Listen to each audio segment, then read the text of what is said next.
కొంత కాలం తర్వాత మనకున్న సంపద ఏదైతే ఉన్నదో సహజ వనరుల సంపద కావచ్చు, లేకపోతే పూర్వీకులు మనకు అందించిన గొప్ప కళాఖండాలు, గొప్ప గొప్ప కట్టడాలు కావచ్చు, కాలగర్భంలో కలిసిపోతాయి. అందుకే నేను ఆలోచన చేసి మన నగరాన్ని పునరుద్ధరించుకోవాలి. ఇది ఓల్డ్ సిటీ కాదు, ఇది ఒరిజినల్ సిటీ. ఈ సిటీని పునరుద్ధరించుకోవాలి, దీన్ని కాపాడుకోవాలని ఆలోచన చేసి ఈరోజు వివిధ శాఖల మధ్యలో సమన్వయం లేదు. ఈరోజు ఇక్కడ చాలామంది పోలీస్ అధికారులు, పోలీస్ డిపార్ట్మెంట్లో మనం యాంటీ కరప్షన్ బ్యూరోని తెచ్చుకున్నాం, విజిలెన్స్ అండ్ ఎన్ఫోర్స్మెంట్ని తెచ్చుకున్నాం, సిబిసిఐడిని తెచ్చుకున్నాం. ఈ విధంగా రకరకాలుగా ఆక్టోపస్ తీసుకొచ్చుకున్నాం, ఎస్ఐబి తీసుకొచ్చుకున్నాం. ఇవన్నీ కూడా ఒకేసారి 1956లో ఉమ్మడి రాష్ట్రంగా ఏర్పడ్డ రోజు మనం నిర్ణయాలు తీసుకోలేదు.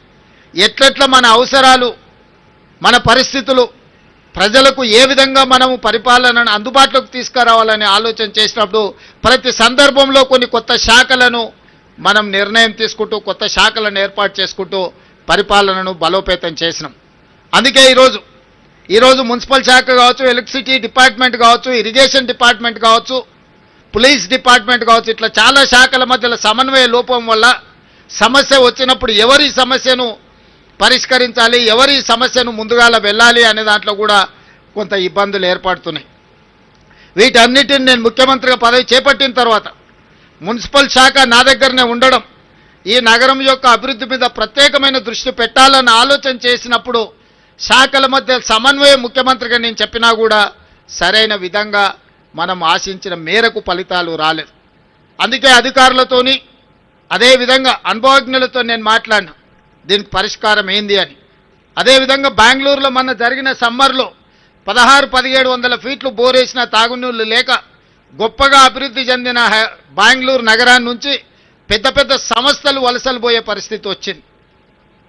బెంగళూరు ప్రకృతి పరంగా చాలా గొప్పగా ఉంటుంది, కానీ మొత్తం కాంక్రీట్ జంగులు అవ్వడం వల్ల, అక్కడ చెరువులను పరిరక్షించుకోకపోవడం వల్ల, నీటి నిల్వలను ఒడిసిపట్టుకోకపోవడం వల్ల బెంగళూరు నగరము దాదాపుగా మొన్నటి ఎండాకాలంలో తాగడానికి నీళ్లు లేక విలవిలలాడి బెంగళూరు నగరంలో ఉన్న ప్రజలు వలసపోయే పరిస్థితి వచ్చింది. అదేవిధంగా ముంబైలో చిన్న వర్షం వస్తే అతలాకుతలం అయిపోయే పరిస్థితి వచ్చింది. అక్కడ ఏ సంస్థలు పనిచేయలేని పరిస్థితి. మీకు అందరికీ తెలుసు, చెన్నైలో వరదలు వస్తే 2 ఫ్లోర్లు 3 ఫ్లోర్లు నగరమంతా మునిగిపోయే పరిస్థితి. అదేవిధంగా ఢిల్లీ కాలుష్యంతో పార్లమెంటే కాదు, ప్రభుత్వ పాఠశాలలే కాదు, ప్రభుత్వ కార్యాలయాన్ని కూడా సెలవులు పెట్టే పరిస్థితి. ఈ దేశాన్ని పరిపాలించే ప్రధానమంత్రి, హోంమంత్రి, అన్ని శాఖలు, ప్రపంచ దేశాల పట్ల నిర్ణయాలు తీసుకునే ఢిల్లీ నగరం ప్రకృతిని మనం కాపాడకపోవడం వల్ల, కాలుష్యాన్ని నియంత్రించకపోవడం వల్ల పార్లమెంటు నుంచి పాఠశాలల వరకు సెలవులు ప్రకటించుకునే పరిస్థితి వచ్చిందంటే ఇది ప్రకృతి తప్పిదం కాదు, మానవ తప్పిదం. మనం చేయాల్సిన ఆలోచనలు, తీసుకోవాల్సిన నిర్ణయాలు సరైన సమయంలో తీసుకోకపోవడం వల్ల ఈరోజు ఢిల్లీ నగరం కావచ్చు, ముంబై కావచ్చు, బెంగళూరు కావచ్చు, చెన్నై కావచ్చు, కల్కట్టా కావచ్చు, ఈ మెట్రోపాలిటన్ సిటీస్ అన్నీ కూడా ఈరోజు నివసించడానికి యోగ్యంగానే నగరాలుగా మారుతున్నాయి. ఇది మన కళ్ళ ముందు కట్టినట్టుగా మన కళ్ళ ముందే కనిపిస్తుంది. ఇంత ఉపద్రవం ముంచుకొస్తున్నా ఆ ఉపద్రవం నుంచి మనము గుణపాఠం నేర్చుకోకపోతే, ఆ గుణపాఠం నుంచి మనము దాన్ని పాఠంగా స్వీకరించకపోతే రేపు హైదరాబాదు నగరం కూడా ఈ 4-5 నగరాలతో పాటు 6వ నగరంగా వాటి సరసన చేరే పరిస్థితులు ఉన్నాయి.